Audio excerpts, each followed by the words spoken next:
आप देख रहे हैं फैक्ट न्यूज़। मैं अनिल भारद्वाज। प्रोग्राम सियासत हरियाणा में आपका स्वागत है। आज आखिरी दिन है प्रचार का। शाम को प्रचार समाप्त हो जाएगा। वोटिंग 5 तारीख को होगी। तो आखिरी दिन पूरा जोर सभी पार्टियों का, कांग्रेस, आम आदमी पार्टी, भारतीय जनता पार्टी और बाकी पार्टियां, तमाम सारी पार्टियां अपना पूरा जोर लगा रही हैं किसी तरीके से वोटर को अपनी तरफ कर लें। तो इसी पर चर्चा के लिए मेरे साथ मौजूद है मेरे सहयोगी शमशेर चंदेल। शमशेर जी, स्वागत कार्यक्रम में। बहुत बहुत आखिरी दिन है आज प्रचार का, तो क्या है शेड्यूल जी अलग अलग पार्टियों का? आज भाजपा का कोई ज़्यादा नहीं है। भाजपा में महेंद्रगढ़ में आएंगे राजनाथ सिंह, डिफेंस मिनिस्टर। राहुल गांधी की रैलीज हैं, नहीं गडकरी साहब भी आ रहे हैं, और कलायत में आ रहे हैं गडकरी साहब। राहुल गांधी की रैलीज हैं अपना महेंद्रगढ़ में और नू में। तो बेसिकली लोगों की चाह थी जो भाजपा में, खास करके प्राइम मिनिस्टर मोदी और अमित शाह, जो कि बड़े क्राउड पुलर्स हैं, खासकर प्राइम मिनिस्टर मोदी, वो रैलीज में है। वो इस बारी जो लास्ट लेग है कैंपेनिंग का, उसमें समहाउ ज़्यादा दिखाई नहीं दी, मिसिंग है। और अगर आप इसका कंपैरिजन करें 2014 से, 2014 में उन्होंने काफ़ी रैलियाँ की, 10-12 रैलीज़ की थी, और 2019 में भी उन्होंने 7-8 रैलीज़ की थी। अब इस बार उन्होंने कुल मिलाकर 4 रैलीज़ की, 4 हरियाणा में की हैं। हरियाणा में 4 रैलीज़ की हैं। और मुझे लग रहा है कि कांग्रेस की प्रेजेंस काफ़ी ज़्यादा दिखाई दी इस बार, खासकर राहुल गांधी की, प्रियंका गांधी तो काफ़ी एक्टिव रही, लगभग बराबरी का मामला रहा, क्योंकि भाजपा के पास नेता बहुत ज़्यादा हैं, और ये भी स्टार प्रचारक हैं, योगी आदित्यनाथ है, स्मृति ईरानी है, राजनाथ सिंह है, अमित शाह है, प्राइम मिनिस्टर मोदी है, और भी गडकरी साहब हैं। तो उस लिहाज से ये काफ़ी कैंपेनिंग की अगर हम बात करें तो बराबरी का मुकाबला रहा। और ये थोड़ा सा भौचक्का करने वाली बात है कि मोदी साहब और Amit Shah last day of campaigning में नहीं है। तो अब प्रचार की बात हो रही है, अलग अलग कंस्टिट्यूएंसीज में अलग अलग लीडर्स जा रहे हैं। हर किसी का होता है कि लास्ट मोमेंट पे जो है वोट जितनी कंसोलिडेट कर ली जाए। तो बात जो है वो आ रही है तो शाम की बड़ी खबर है कि वीरेंद्र सहवाग जो हैं वो अनिरुद्ध के लिए प्रचार करने वहाँ पे पहुँच रहे हैं। देखिए, वीरेंद्र सहवाग किसी सूची में तो कोई नाम नहीं था, और वो पॉलिटिकली एक्टिव भी नहीं है। अगर आपको अनिल जी याद हो, अनिरुद्ध चौधरी के जो पिताजी हैं रणवीर महिंद्रा, वो बीसीसीआई के प्रेसिडेंट थे, और उसी समय जो वीरेंद्र सहवाग थे वो एज ए प्लेयर डेवलप कर रहे थे और हिंदुस्तानी टीम में भी थे। तो रणवीर महिंद्रा ने वीरेंद्र सहवाग का काफी साथ दिया था, उनके बुरे वक्त में भी और अच्छे वक्त में भी काफी साथ दिया था। तो और ये सहवाग खुद भी मानते हैं कि जो इनकी दोस्ती अनिरुद्ध के साथ वहाँ से है, और हरियाणा से, वो सहवाग झज्जर से और ये तोशाम से है। कोई ऐसा मतलब ऐसा नहीं कि कोई रिश्तेदारी है, कोई दोस्ती है, मगर उन्होंने खुद ये एक्सेप्ट किया कि रणवीर महिंद्रा साहब ने उनके लिए बहुत कुछ किया है। और तो संबंध तब के हैं 2005 के। आज ये 2024 आ गई, तो वो अनिरुद्ध चौधरी के लिए कैंपेनिंग के लिए अनाज मंडी पहुंचे, मतलब आज तो नहीं, पिछले कल। और वहाँ हुड्डा साहब भी थे, और हुड्डा साहब ने जिस तरह के संकेत दिए, तो मुझे लग रहा है कि अनिरुद्ध चौधरी के लिए रास्ता थोड़ा सा आसान हो गया है। आसान भी हो गया। और हुड्डा साहब ने एक बड़ी इंपॉर्टेंट बात कही, आपको पता ही होगी, कि अगर आपको मंत्री चाहिए तो अनिरुद्ध चौधरी को जिताए। मतलब एक संकेत, शब्दों में नहीं कहा, संकेत दे दिया।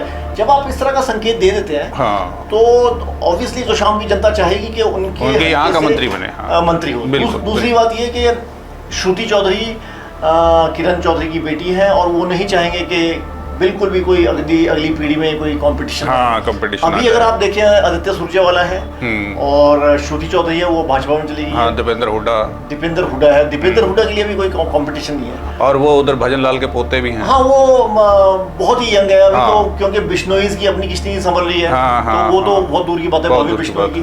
तो मुझे लगता है कि ये सारा जो काम है ये इसलिए है to cut Kiran Chaudhary and Shruti to size. अगर हम इससे कहें। अच्छा, ये अभी आप जैसे बात की आपने अगली पीढ़ियों की, तो चंद्रमोहन पंचकूला से एक बार फिर से मैदान में हैं, तो मतलब पिछले 2 चुनाव वो कामयाब नहीं हो पाए, लेकिन इस बार वो बहुत जोर शोर से वहाँ पे लगे हुए हैं और लगातार ज्ञानचंद गुप्ता के साथ ही उनका मुकाबला चल रहा है पिछले 3 चुनाव से।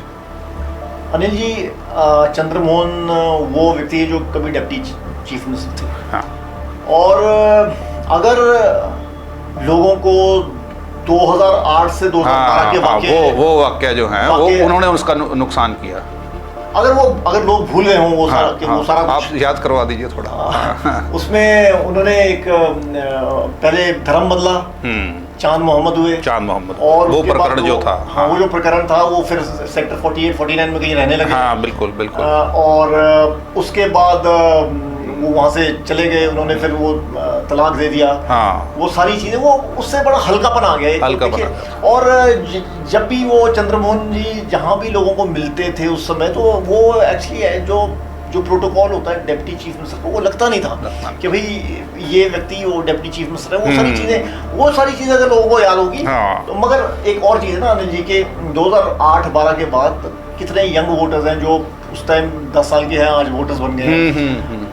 तो वोटिंग में ये सारी चीज़ों का पता लगता नहीं।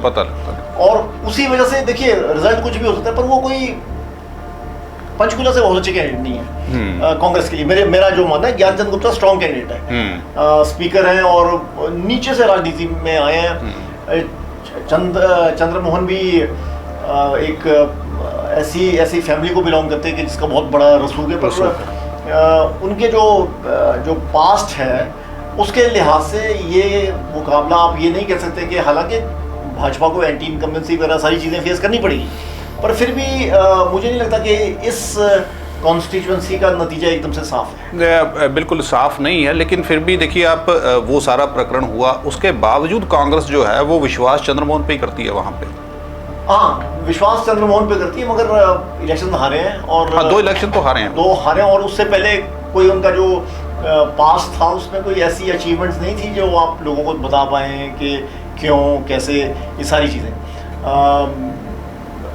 कुलदीप बिश्नोई बहुत ज़्यादा अच्छे कैंडिडेट हैं। वो इनफैक्ट जब तीनों लाल्स की नेक्स्ट जनरेशन में आना था, तो कुलदीप बिश्नोई ने चौटाला फैमिली के परिवार से और बंसीलाल फैमिली के परिवार से हरा के वो वहाँ पहुँचे थे लोकसभा। पर पता नहीं यहाँ क्यों चॉइस चंद्रमोहन है। चलिए, कांग्रेस की, भाजपा की बात काफ़ी होगी, आम आदमी पार्टी की बात कर लेते हैं। आम आदमी पार्टी के लीडर्स, तमाम लीडर, अब देखा है वो बात अरविंद केजरीवाल संयोजक आम आदमी पार्टी, उनसे बात शुरू हुई थी।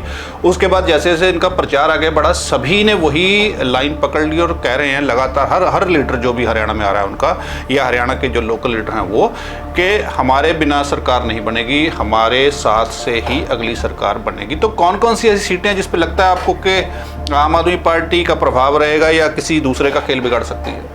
देखिए, उससे पहले मैं एक और नई चीज़ बता दूं आपको। एक तो ये आम आदमी पार्टी कह रही थी, साथ में चौटाला साहब भी कह रहे हैं, अभय चौटाला, कि हमारे बगैर कुछ नहीं होता। अब ये जो जितने भी रेबल्स हैं, 33 भाजपा के और उतने ही लगभग 36 कांग्रेस के, वो भी यही कह रहे हैं कि भाई हमारे बगैर कुछ नहीं होगा। और ये अगर इस तरह का माजरा हो गया तो काफ़ी दिक्कत आएगी। जहाँ तक रही आम आदमी पार्टी की बात, आम आदमी पार्टी का जो कलायत सीट है, कलायत कैथल में, उसमें देखिए वो उलटफेर कर सकती है। मतलब उलटफेर का मतलब ये नहीं कि जीतेगी, पर जीतने वाले कैंडिडेट को हरा सकती है। वही भिवानी में भी, क्योंकि वहाँ से कांग्रेस ने तो कैंडिडेट दिया नहीं है, वहाँ सीपीएम का कैंडिडेट है।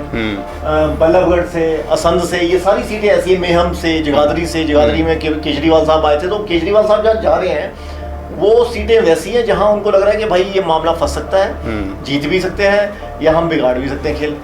और डबवाली है, रानिया है, रतिया है, सोना है, दादरी है, नू है, ये सारी सीटें हैं। तकरीबन ये 8-10 सीटें हैं जहां आम आदमी पार्टी, देखिए ये शायद वही सीटें हैं जहां जो आम आदमी पार्टी चाह रही थी कि कांग्रेस जो लोकसभा इलेक्शन में जो कांग्रेस दे, हाँ अभी वही सीटें, हाँ तो आधी सीटें तो ये एकदम कुरुक्षेत्र के पास की है, कैथल, कलायत, जींद के आसपास की, और बाकी सीटें ये नीचे की है, साउथ हरियाणा की है, और दिल्ली के साथ हीरवाल बेल्ट की। तो यहाँ आम आदमी पार्टी एक डेंट पाने की कोशिश करेगी, खासकर केजरीवाल साहब। ठीक है जी। शाम होते होते प्रचार थम जाएगा, तो अभी सभी पार्टियों का जोर पूरा लगा, आज दिन में मतलब पारा बिल्कुल हाई रहेगा। तो आखिरी टिप्पणी, क्या लगता है अब जो 2 दिन बचे हैं, कल डोर टू डोर कैंपेनिंग का मामला हो गया, परसों तो वोटिंग होगी, तो अब लास्ट लेग में क्या लग रहा है? देखिए, मुझे लग रहा है कि कांग्रेस थोड़ी सी रेस में, अगर हम कह सकें कि आगे लग रही है थोड़ी सी। हालांकि ये इलेक्शन से पहले कहना हाँ मुनासिब नहीं है, वो मुनासिब हाँ, और मुझे लग रहा है कि वो थोड़े अपबीट हैं, वो रैलीज कर रहे हैं, वो कुछ भी जिसको अंग्रेजी में कहते हैं they do not want to leave any stone unturned. बिल्कुल ठीक है, वो कह रहे हैं। और इसीलिए जो अगर आप देखें लास्ट लेग में राहुल गांधी, प्रियंका गांधी, इनकी सबकी सब उतरे हैं, सब उतरे हैं। उधर से गडकरी साहब भी हैं, मतलब भाजपा ने वेतन दे दिया है अपने टियर 2 के लोगों को, जैसे प्राइम मिनिस्टर मोदी खुद नहीं है, राजनाथ सिंह खुद नहीं है, जो भी वजह हो, चाहे मिडिल ईस्ट की डेवलपमेंट्स हो, चाहे जो वो ज़्यादा वो भी चल रहा है। और यहाँ राजनाथ सिंह होंगे, नितिन गडकरी होंगे, तो ये एक प्लान्ड तरीके से ही हुआ होगा। तो पर प्रमुख तौर पर ये जो इलेक्शन है, ये जैसे आपने कल भी कहा था कि हरियाणा में 2 तरह से आ रही है पार्टीज 2009 से 5 से, पहले मेजॉरिटी, फिर कोalition, मेजॉरिटी कोalition, अभी मेजॉरिटी की बात है। चलिए देखते हैं कोई 2 में से एक पार्टी। तो चर्चा में भाग लेने के लिए आपका शुक्रिया। सियासत हरियाणा में आज इतना ही। आप देखते रहिए फैक्ट न्यूज़। धन्यवाद।